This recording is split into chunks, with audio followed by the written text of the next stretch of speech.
Bem, irmãos, quero convidar você a abrir a sua Bíblia aí no livro de Filipenses, capítulo de número 4. Nós vamos ler aqui do verso 4 até o verso 9, né? Não sei como é que você chegou aqui.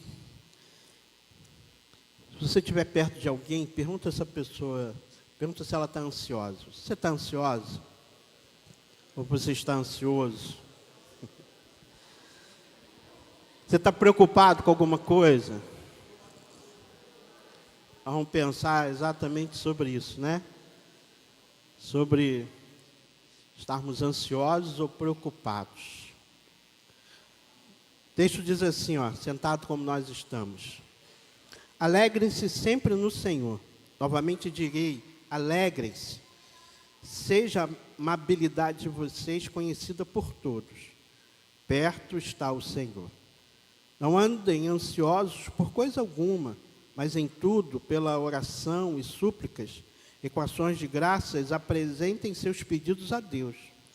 E a paz de Deus, que excede todo entendimento, guardará o coração e a mente de vocês em Cristo Jesus. Finalmente, irmãos, tudo que for verdadeiro, tudo que for nobre, tudo que for correto, tudo que for puro, tudo que for amável, tudo que for de boa fama, se houver algo de excelente ou digno de louvor, pensem nessas coisas. Põe em prática tudo que vocês aprenderam, receberam, ouviram e viram em mim. E o Deus da paz estará com vocês. Texto aqui do apóstolo Paulo, aquela igreja que está lá em Filipos. Eu quero pensar um pouquinho hoje sobre ansiedade, né? Você pode pensar, mas é um tema que a gente sempre fala, né, pastor? Mas eu sou obediente ao Espírito Santo, né? Eu falo aquilo que ele manda eu falar. E vamos pensar um pouco. Eu vou trazer aqui algumas questões, né? Às vezes é a área mais da nossa psicóloga do que minha, mas eu vou entrar numa área que é a minha área, e onde eu quero principalmente pensar nessa questão bíblica, pensando na questão da ansiedade. A ansiedade pode ser definida como um sentimento íntimo de apreensão, mal-estar, preocupação, angústia ou medo. Falar de ansiedade é alguma coisa que pode ser algo que a gente regularmente fala sobre isso, pensa sobre isso, até porque isso é considerado um dos grandes males hoje no mundo. Eu peguei uma estatística aqui de 2023 do Brasil. O levantamento indica que 26,8% dos brasileiros já receberam um diagnóstico médico de ansiedade ao longo da sua vida. Ou seja, mais de 1 em 4 pessoas, quer dizer, mais de 1 a 4 pessoas já tiveram um diagnóstico de ansiedade. Estou falando de um diagnóstico, alguém que foi ao médico e foi diagnosticado, né, com ansiedade. Entre os jovens de 18 a 24 anos, esse percentual sobe para cerca de 31,6% no Brasil. As mulheres, percentualmente, sofrem muito mais de ansiedade do que os homens, é o que o estudo também revela. Então, não é alguma coisa que está longe de ninguém, muito pelo contrário, né? Nos dias em que vivemos, com tanta correria, com tantas pressões, com tantas cobranças, com tantas responsabilidades, isso é algo, muitas vezes, podemos dizer, comum, né? Às vezes alguém sofre de ansiedade, mas às vezes nunca foi ao médico e nunca recebeu um diagnóstico. Mas às vezes o que a pessoa tem é um nível, né, esse nível de ansiedade que é grande. A ansiedade, ela atinge todas as idades. As crianças, né? Às vezes a gente acha uma criança pode ter ansiedade? Pode. Hoje a gente vive um tempo, até escrevi aqui que uma agenda de algumas crianças é lotada, né? A criança vai para a escola, vai para o judô, vai para a natação, vai para a explicadora, vai para a dança, vai para o futebol. E muitas vezes ela faz isso o dia todo. Então, ela tem isso gera, de alguma forma, ansiedade. Os adolescentes enfrentam ansiedade nas expressões desse mundo, nas mudanças que acontecem no corpo.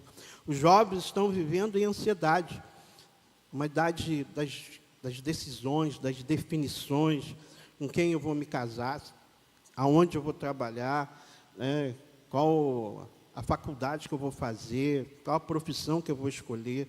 Os casados estão ansiosos, vivendo a pressão da estabilidade financeira, a garantia do emprego, o estudo dos filhos, o namoro dos filhos, o medo de perder o emprego. Isso tudo, de alguma forma, gera ansiedade. Os idosos vivem ansiosos, medo da doença, medo da solidão, ansiedade em relação aos filhos, aos netos, às preocupações, que é inerente a qualquer pessoa. Então, a ansiedade atinge todas as pessoas, da criança ao idoso. Coloquei aqui algumas causas da ansiedade. Então, vamos lá. O que pode gerar ansiedade? Primeiro, conflitos. Os desentendimentos com os outros quase sempre causam algum tipo de ansiedade. Rejeição causa ansiedade em virtude da dor que a rejeição provoca. A solidão causa ansiedade principalmente pelo que dissemos a nós mesmos, sobretudo a razão de estarmos sós. O medo do futuro, isso é bastante normal. Se não for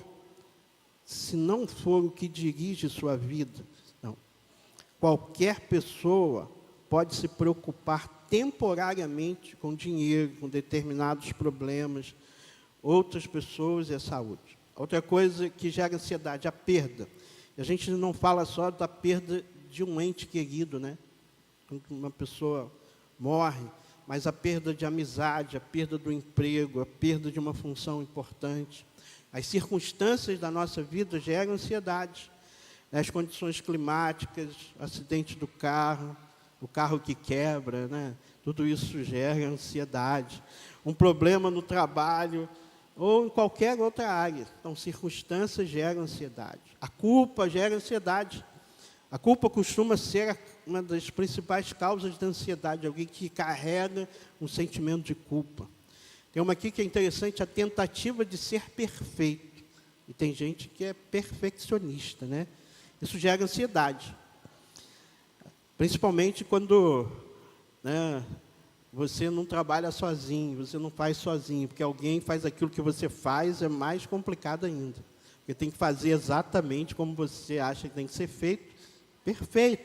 E nem sempre isso é possível, né? Outra coisa, conviver com uma família disfuncional. Existem vários graus de disfunções que geram ansiedade. Abusos na família, que são abusos emocionais, verbais e físicos. A mágoa. E a Bíblia fala muito sobre a mágoa, sobre a raiz de amargura, que gera a ansiedade. E aí, tem outros aqui, mas vamos ficar nesse. São coisas que geram ansiedade. E a ansiedade gera efeitos. Por exemplo, há efeitos físicos, reações físicas. Muitas pessoas estão doentes fisicamente pela questão da ansiedade. Muitos têm reações psicológicas, reduz o nível de produtividade, sufoca a criatividade, prejudica a capacidade de um bom relacionamento com os outros, interfere com a habilidade de pensar e lembrar. Outra reação é defensiva, isso é muito comum, negativa da ansiedade, culpar o outro. Costumo dizer que muitas vezes nós temos a síndrome de Eva, a síndrome de Adão, que é melhor. E quando Deus foi falar com Adão, Deus passou a culpa logo para a mulher. A culpa foi a mulher que tu me deste. Na realidade, ele não culpou nem a mulher, ele culpou Deus, Porque assim, eu estou nessa porque tu me deste uma mulher que fez isso comigo. Então, é a síndrome da negação, de transferir as responsabilidades. Mas a ansiedade, ela traz efeito também no mundo espiritual, ou na vida espiritual.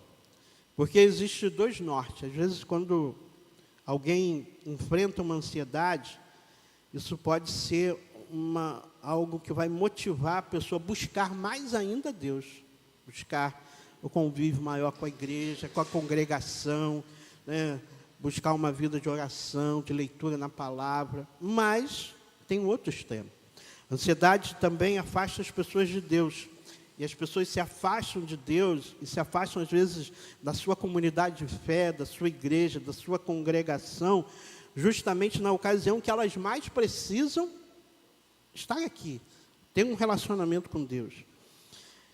Até porque a ansiedade, a questão das preocupações, as pressões, aí a pessoa não encontra tempo para orar, porque quando nos afastamos, nós não oramos, nós temos a dificuldade de ouvir a voz de Deus, de entender a revelação da palavra de Deus para nós.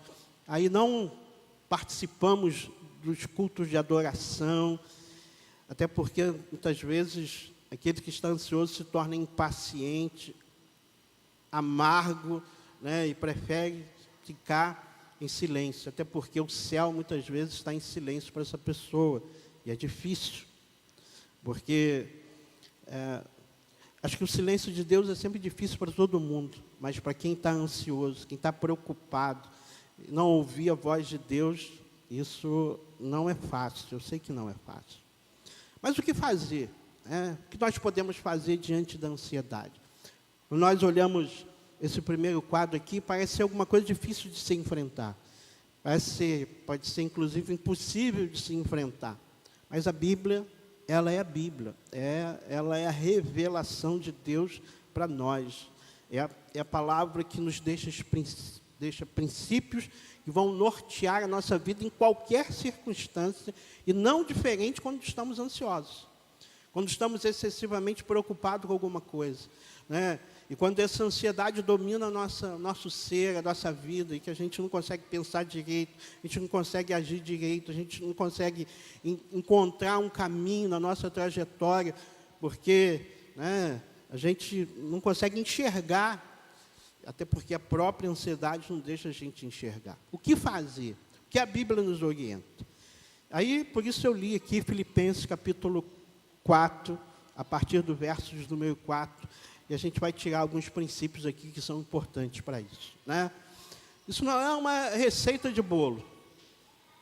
Então, são princípios, né?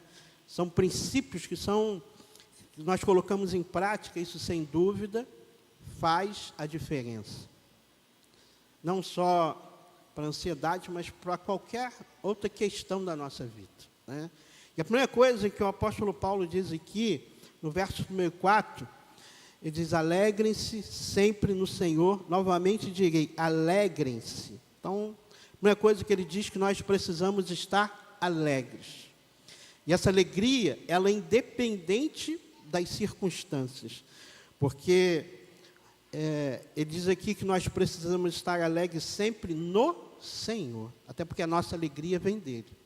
A nossa alegria, ela não está nas circunstâncias, se está tudo bem, se a gente está com dinheiro, se a gente está sem dinheiro, se tem saúde, se não tem saúde, se a gente está bem dentro de casa, se não está bem dentro de casa. Independente das circunstâncias, nós podemos ter essa alegria no Senhor.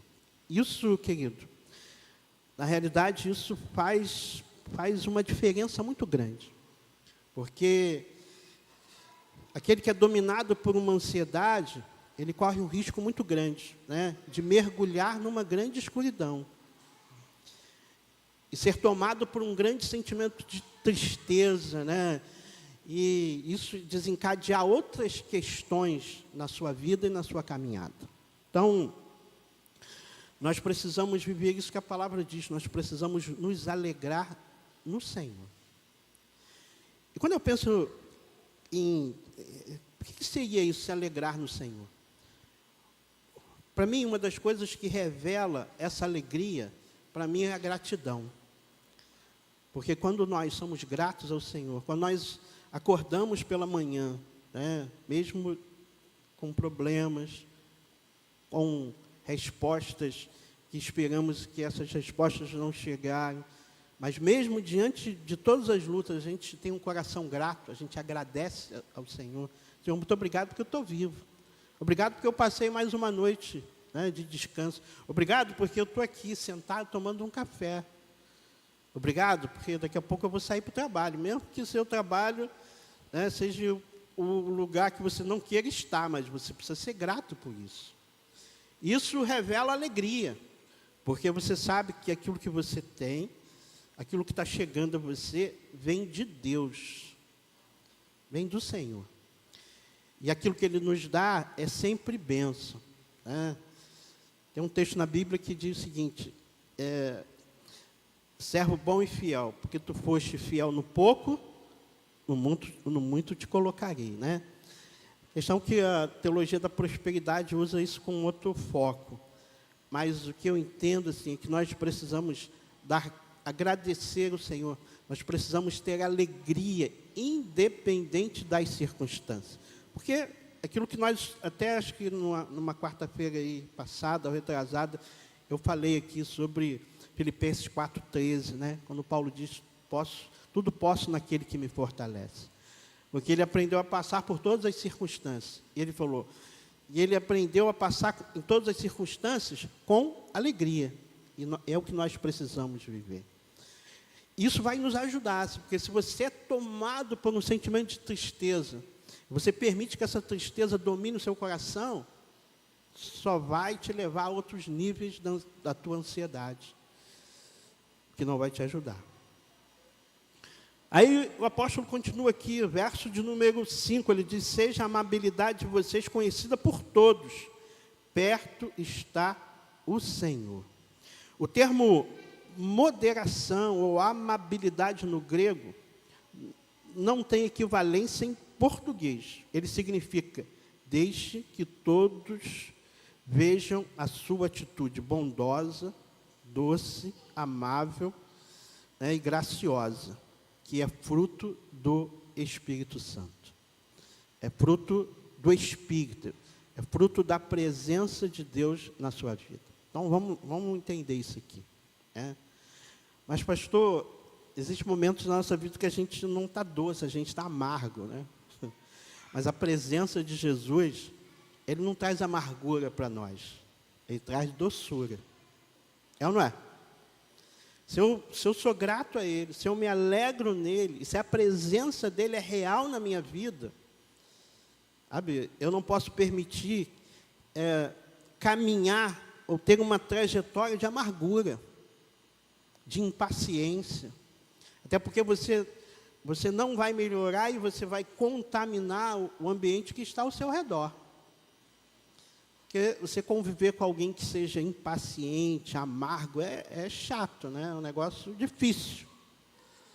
A gente tem que exercitar muito, né, para estar do lado de alguém assim.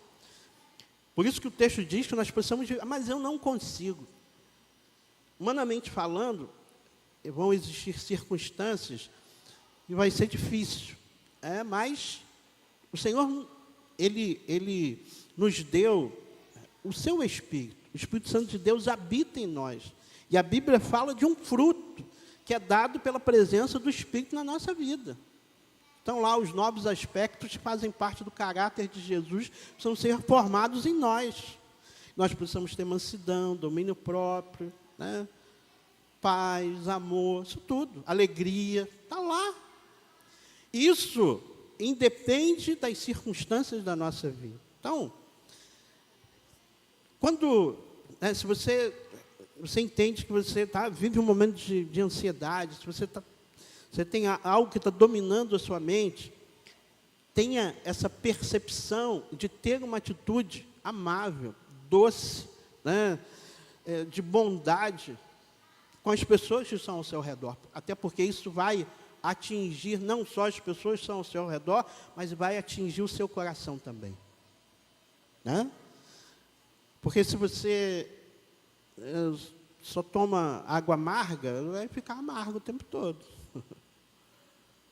A Bíblia não fala sobre um princípio, que é o princípio da semeadura, né? Aquilo que você semeou, você vai colher.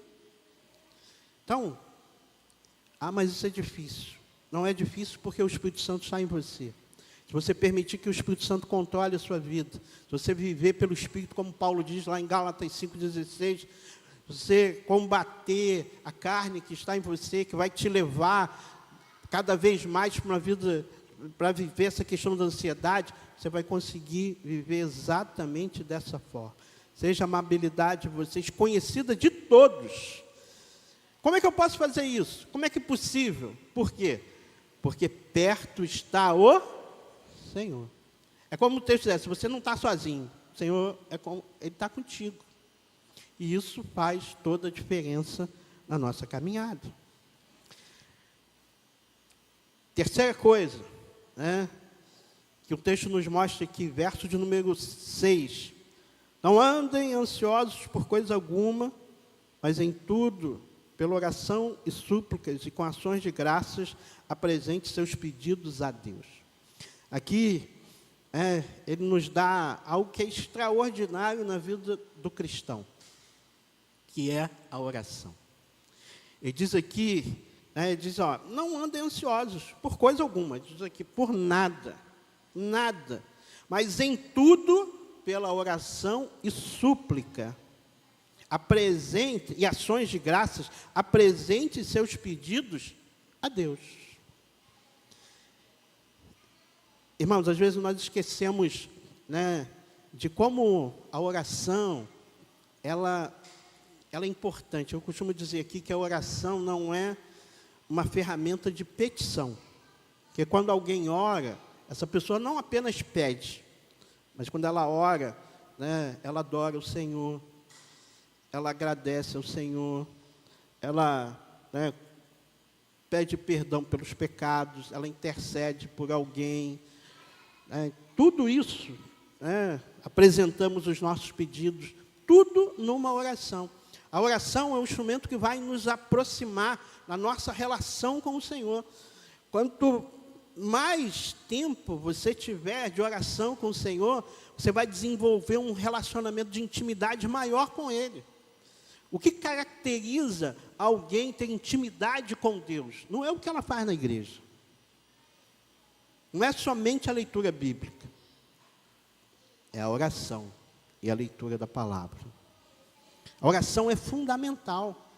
E o texto é claro aqui, quando ele diz, não andem ansiosos por coisa alguma, mas em tudo pela oração e súplica e com ações de graça apresente seus pedidos a Deus. Então, o apóstolo Paulo está dizendo aqui, se você está ansioso, ore. Seja qual for o motivo que está levando você a ter essa ansiedade, apresente isso a Deus. Apresente isso ao Senhor. Coloque isso diante dEle. Coloque isso diante da presença dEle, porque Ele está te ouvindo. Eu sempre falo aqui, eu gosto muito de uma expressão, quando Jesus diz, entra no teu quarto, fecha a tua porta, e fala com teu Pai, que Ele te ouve. Porque é o que nós precisamos exercitar. Existem orações, obrigado, irmã, existem orações que, vou dizer para você, que a gente não faz em público. Amém, irmão? Então, por favor, você vai orar em público, tem coisas que você não vai falar das suas questões pessoais, da sua intimidade, Tem coisas que a gente ora, quando a gente entra no quarto, fecha a porta, e a gente fala com o Pai lá, Ele está ouvindo. E naquele lugar, é o lugar que a gente chora, é o lugar que a gente pergunta a Deus, por que isso está acontecendo? Você pode fazer isso. Não estou entendendo. É nesse lugar.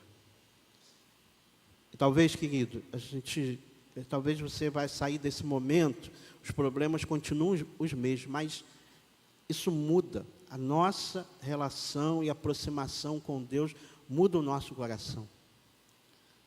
Muda aquilo que está na nossa mente, transforma. Então, ele nos ensina aqui que nós precisamos apresentar a Ele tudo, todas as coisas. Mas o que a gente aprende aqui é que nós precisamos ser específicos também. Sabe, às vezes as pessoas oram e elas não são específicas na sua oração. Então, se você Sabe, você está passando um momento, vou dar um exemplo aqui do nada. Meu celular quebrou, né? Não quebrou não, está funcionando, é só um exemplo. Mas isso te preocupa? Deus, meu celular quebrou, preciso dele. Né? Mas se você não for específico, não é que Deus não... Uma vez uma pessoa me disse uma coisa, eu falei, como é que está a sua vida de oração? Veio conversar comigo, falou, eu não oro, pastor. Mas não ora? É, porque a Bíblia diz que Deus sabe de todas as coisas. Então não preciso orar, ele já sabe. Eu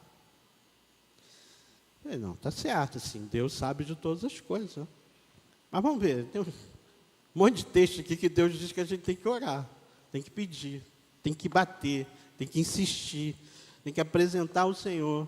Tem vários e vários textos que diz que nós temos que orar, temos que apresentar especificamente as nossas questões, as nossas dores, as nossas tristezas e também a nossa gratidão, porque o texto diz aqui que nós precisamos, pela oração, súplica e com ações de graça. Porque na oração nós precisamos agradecer também ao Senhor. Então, nós precisamos nos alegrar, nós precisamos ser amáveis, nós precisamos exercer a oração. E agora no verso 7, ele diz assim, e a paz de Deus que excede todo entendimento, guardará o coração e a mente de vocês em Cristo Jesus. Aí ele fala de uma coisa aqui, que é extraordinária, que é a paz de Deus. Porque assim, o ansioso, ele não tem paz, ele tem? É um negócio que não caminha junto. Se alguém está tomado por uma ansiedade, e o que caracteriza a ansiedade é a ausência da paz. Então, se você está ansioso, você não está em paz. Não tem jeito. Não tem como ter as duas coisas. Você está tomado pela ansiedade, você não está exercendo, não que você não tenha, mas você não está exercendo a paz de Deus. Ah, mas eu não posso estar preocupado por alguma coisa? Claro, normal. Preocupação todos nós temos, né? Porque se você não, na sua vida, na sua trajetória, você não ficar preocupado com as coisas, a gente... começamos o ano, a gente tem que estar preocupado, tem que pagar IPVA, tem que pagar IPTU, quem tem filho começa a escola. Se você não se preocupar, não se organizar, não se planejar, isso é normal da vida.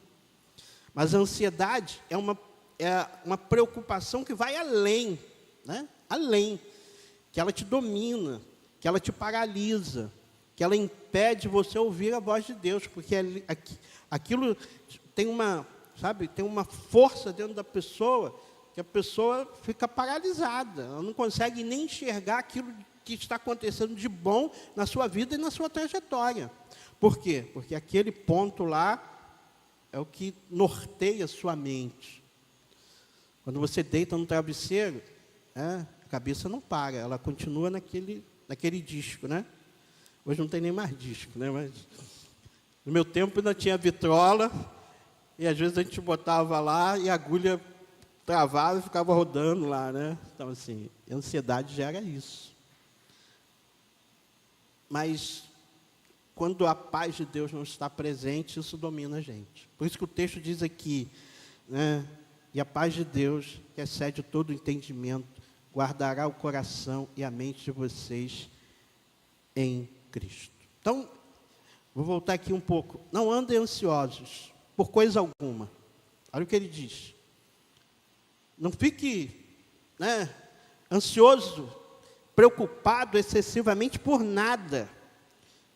Mas como é que eu vou fazer, pastor? Mas em tudo, pelas orações e súplica com ações de graça, apresente seus pedidos a Deus. E quando você apresenta os seus pedidos a Deus, o que acontece? E a paz de Deus, que excede todo o entendimento, guardará o seu coração e a mente de vocês em Cristo Jesus. O texto já se responde. Aí a gente vai falar um pouquinho aqui sobre a paz, né? Porque a paz é uma cura para a ansiedade. A paz de Deus, né? Eu quero destacar aqui algumas coisas. Primeiro, a cura é o resultado do uso correto do remédio. E qual é o remédio? A paz de Deus. Quando usamos corretamente o remédio prescrito por Deus, ele produz em nós a cura. A paz de Deus é o resultado da nossa cura. A paz de Deus é o substituto para a ansiedade. O mesmo coração que estava cheio de ansiedade, pela oração, agora precisa estar cheio da paz. Temos não apenas a paz de Deus, mas um relacionamento certo com Deus. Mas temos também, além da paz de Deus, o Deus da paz na gente. Filipenses 4:9 diz aqui, ponha em prática tudo que vocês aprenderam, receberam, ouviram e viram em mim, e o Deus da paz estará com vocês. Então, se nós temos paz de Deus, não é só algo que a gente recebe e a gente fica distante de Deus. Nós só temos a paz de Deus porque Deus está em nós. Só é possível ter a paz porque o Espírito Santo habita em nós. Aquele que não tem o Espírito Santo não tem a paz de Deus. Ele tem a paz do mundo. Jesus não disse, eu vou dar para vocês a minha paz. Não é a paz do mundo. Qual é a diferença da paz do mundo e da paz de Jesus? Porque a paz do mundo, ela é circunstancial. Então, ela é no momento. Ela existe, uma hora não existe mais. Você está lá numa festa, naquela ali. Depois, acabou aquilo lá. Mas a paz de Deus, não. Ela não nos abandona. Ela está aqui porque Deus está em nós. Então, a cura é o resultado do uso correto do remédio. O remédio você já tem, é a paz de Deus. Segundo, a paz que recebemos é uma paz celestial e não terrena. Como o texto diz, é a paz de Deus. A paz de Deus não é a paz do cemitério. Não é a ausência de problema. Não é a fuga dos problemas. Não é uma paz do mosteiro. Essa paz não é produzida pelas circunstâncias. Não. Ela está coexistente com a dor, com as lágrimas e até com a morte. O mundo não conhece essa paz e nem pode dar. Governos humanos não podem gerar essa paz, porque essa paz vem única e exclusivamente de Deus. Então, a paz de Deus não é ausência de problema. Até porque, se você vive nesse mundo, você vai passar por problema. Ou se você não estiver nesse mundo. Porque tem gente que acha que o cemitério, chega lá, que paz esse lugar. Não é essa paz que ele dá para a gente. É uma paz que está presente no meio dos problemas, no meio da dor, no meio das lágrimas. Não é a negação do problema. Eu vou ter paz se eu negar o problema. Isso não existe, isso não está acontecendo comigo. Isso não é paz. A paz acontece mesmo diante das lutas. Terceira coisa, a paz que recebemos é uma paz relacional e existencial. Todo cristão tem paz com Deus. E todo cristão pode ter a paz de Deus. A paz com Deus é relacional, ou seja, ela é real a partir da nossa relação com Ele, da presença dEle conosco. A paz com Deus fala sobre a nossa confiança diante do trono de Deus, porque Cristo morreu por nós, pagou a nossa dívida, nos reconciliou com Deus. Então, ela não é algo que vem e vai embora, mas ela está em nós pela presença dEle. A paz de Deus depende da fé. A paz de Deus depende da oração, do relacionamento. A paz de Deus descreve o estado entre o cristão e Deus. A paz de Deus descreve a condição dentro do cristão. Amém, irmão? Vamos lá. Quarta coisa, a paz de Deus. Você vai sair daqui, não vai deixar de gravar essa frase. A paz de Deus. A paz de Deus transcende a compreensão humana, porque o texto diz que excede todo entendimento humano. É a verdade. Por que é isso, exceder todo entendimento humano? Não há explicação. Você não acha, humanamente falando, algo para explicar isso. A ciência não explica. A sociologia não explica. A psicologia não explica. Desculpe aí os nossos psicólogos. Mas ninguém explica, Por quê? Porque é divina, porque é de Deus. porque ela é do alto, né? Porque ela é do alto. Sabe, independente da tempestade que esteja acontecendo do lado de fora, nós podemos desfrutar de uma paz dentro de nós. Carlos, quando orou aqui, ele falou de Jó, né? A gente for ver aquilo que Jó passou, mas ele não perdeu a sua paz. Por isso que lá no verso 42, como o Carlos disse, ele diz: bem, sei que tudo podes e que nenhum dos teus planos me pode ser frustrado. Ele diz: eu só te conhecia por ouvir, mas agora os meus olhos te veem. Ele declarou, né? Eu sei que o meu Redentor vive. Ele tinha paz. Mesmo, ele não estava nem no fundo do poço, porque aí já cavaram mais e desceu além do fundo do poço. Porque aquilo que Jó passou, meu irmão, não sei, Deus tem a medida certa para cada um. Deus sabia que ele podia suportar aquilo. Mas ele passou algo tremendo. E como que a gente entende isso?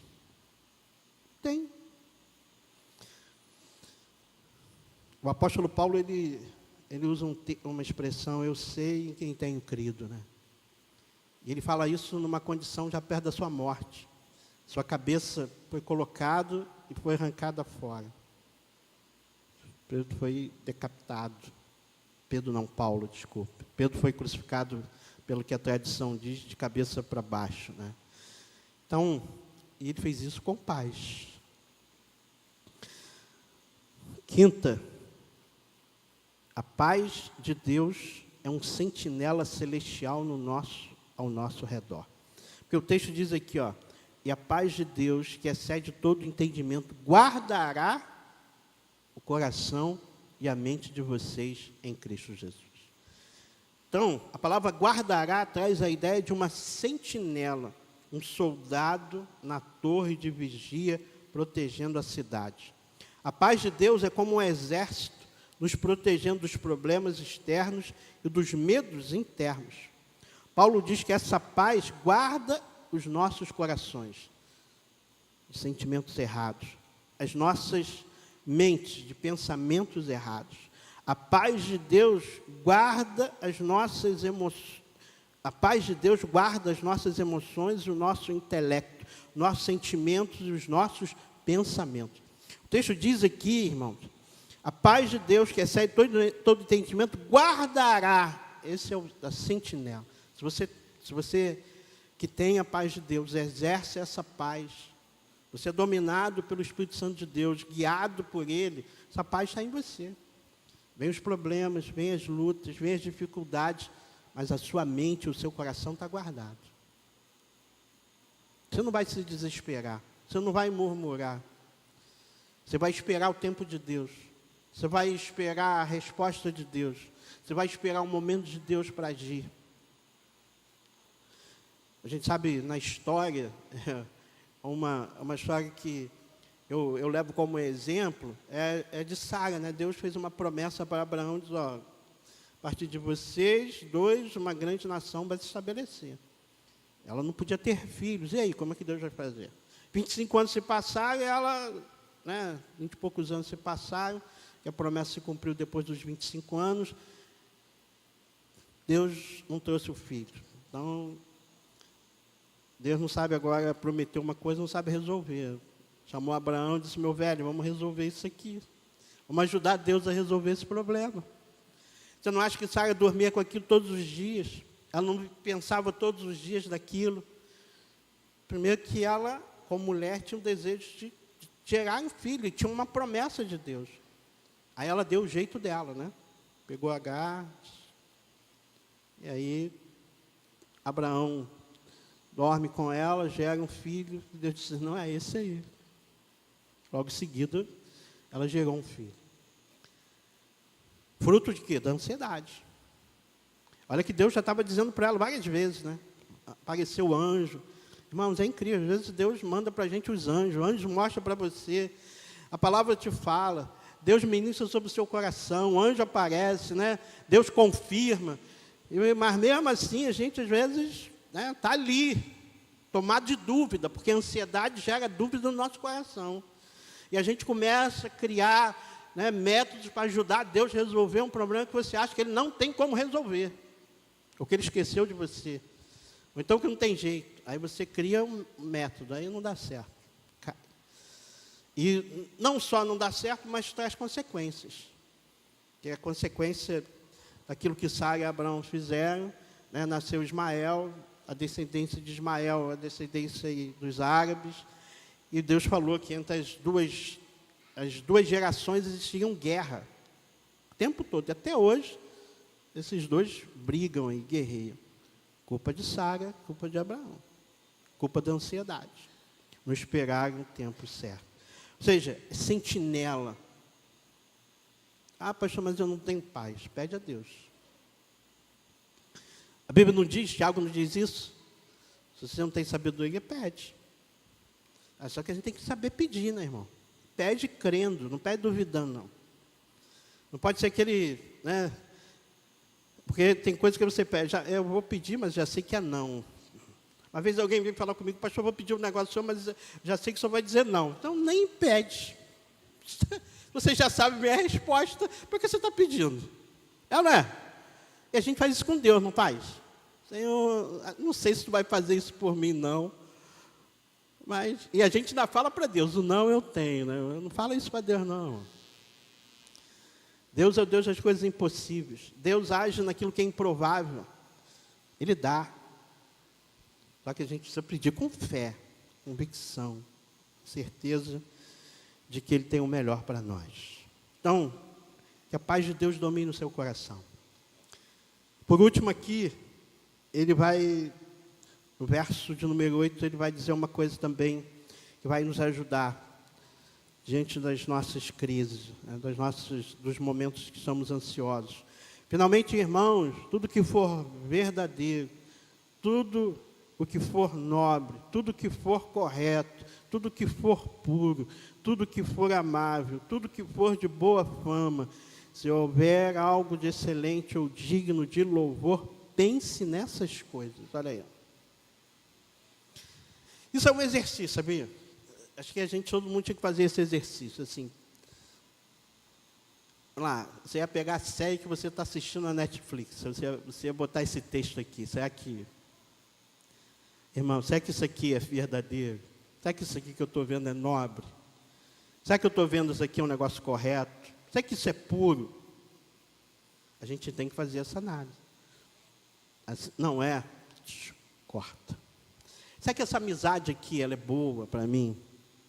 Será que essa amizade, né, essa pessoa vai me ajudar a ter pensamentos bons, a ter atitudes boas, a estar em lugares bons? Não vai. Então, corta a amizade. Não precisa ser inimigo, não.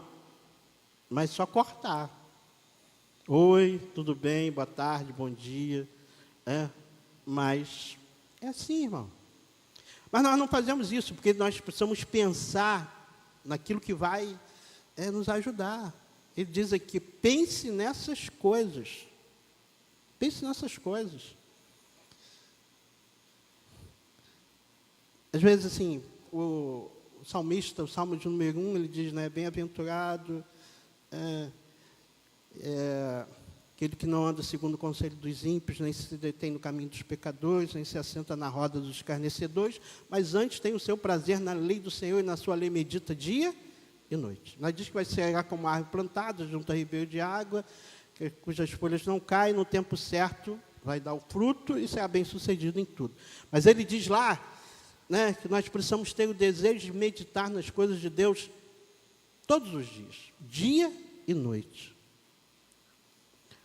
Mas parece que a gente, né, existem coisas na nossa trajetória que não nos aproxima de Deus, nos afasta dele. Coisas que a gente pensa, que a gente faz, que a gente olha, que a gente acompanha, né?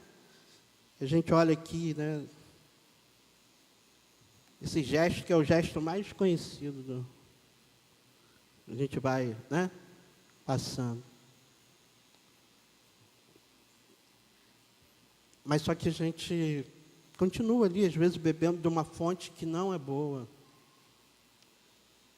Isso já é ansiedade.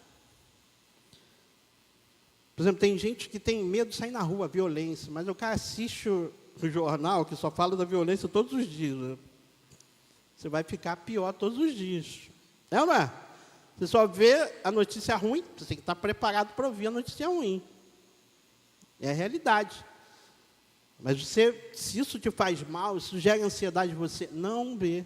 É melhor você não ver, porque você tem que trabalhar, você tem que sair, você tem que fazer as suas coisas. Entendeu, irmão? Pense, olha aqui, ó, pense, lance sobre a sua mente aquilo que vai te ajudar.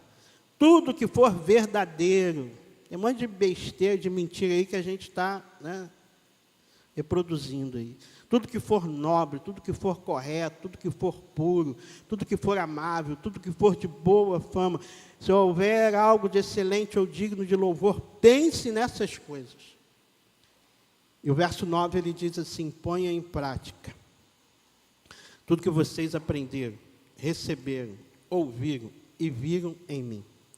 E o Deus da paz estará com vocês. Como é que a gente vence a ansiedade? Põe em prática tudo que vocês aprenderam, receberam e ouviram e viram. O apóstolo diz aqui em mim, mas o apóstolo Paulo diz, sejam meus imitadores, enquanto eu sou de Cristo. Porque nós somos imitadores de Cristo. Mas a grande questão, irmãos, é que às vezes nós temos o conhecimento, mas falta a prática. A gente aprende, a gente recebe, a gente ouve, mas a gente não pratica. Isso não ajuda, porque o que ajuda é isso, é a prática daquilo que Jesus tem ministrado sobre a sua vida. Ah, pastor, mas está demorando. A Deus tem o tempo certo. Né? Mas a resposta de Deus não foi como eu queria, mas a Bíblia diz que a vontade dele é boa, agradável e perfeita para a gente. E ela é, e a gente precisa acreditar nisso ou não. É ou não é? Porque ou somos... domingo agora a minha classe estudou sobre o Espírito Santo. Foi desafiador, hein, Carlinhos? Falar em 1 hora sobre a pessoa do Espírito Santo, o Espírito Santo do Novo. Foi, Gustavo? No velho, do novo. Mas foi bom, foi legal. Mas uma das coisas que nós vimos lá é Gálatas capítulo 5, verso 16, quando Paulo diz que nós precisamos viver pelo Espírito. E quando a gente vive pelo Espírito, nós estabelecemos uma luta dentro da gente, da carne contra o Espírito. E quando nós vivemos pelo Espírito, nós não damos vazão ao velho homem, a carne, mas é gerado em nós o fruto do Espírito, que vai nos ajudar. Mas isso é um exercício constante, diário, contínuo. Vida com Deus acontece o tempo todo, irmãos. Não adianta a gente só pensar em Deus ou nas suas verdades, quando a gente está em apuro, porque tem gente que só lembra, parece, quando vem a tempestade, o barco está sacudindo, lembra de Jesus, ele está dormindo, acorda aí, Jesus. Às vezes para você, Jesus está dormindo no seu barco, você botou ele para dormir. Jesus, se incomoda não, dorme aí que eu vou prosseguir sozinho. Nós precisamos colocar em prática, irmãos, vida com Deus. A paz de Deus, a paz de Deus na nossa vida. Se você começar a se sentir, dominado por um sentimento que está te paralisando, está impedindo de você viver aquilo que Deus tem para você, dobre o seu joelho e fale com Ele. Faça isso todos os dias. Faça um exercício de oração. Jesus nos ensinou pela parábola daquela mulher que foi ao juiz, que era um juiz mau. O texto diz que ela ia todos os dias. Estava na porta do cara. Quando o cara saía de casa, ela já dizia, não esquece da minha causa, por favor. E o juiz iníquo ficou tão, ele ficou tão cheio daquela mulher, disse, vou julgar o caso dessa mulher logo, que ela está me perturbando. Aí Deus diz, aí Jesus diz lá, e o nosso Pai que é justo. Jesus no Sermão do Monte, ele diz, se vocês que são maus, pais que não são bons, se o filho lhe pedir pão, não vai dar uma pedra. Pedir peixe não vai dar uma serpente. Quanto mais o Pai Celestial. Deus sempre tem o melhor para nós. Sempre tem. Então, se coloque diante dele. Peça paz. Ore. Presente a ele a sua vida. Porque eu sei que no nome de Jesus você vai vencer isso. Você vai sair fortalecido. Talvez no momento que você esteja passando. Amém, queridos?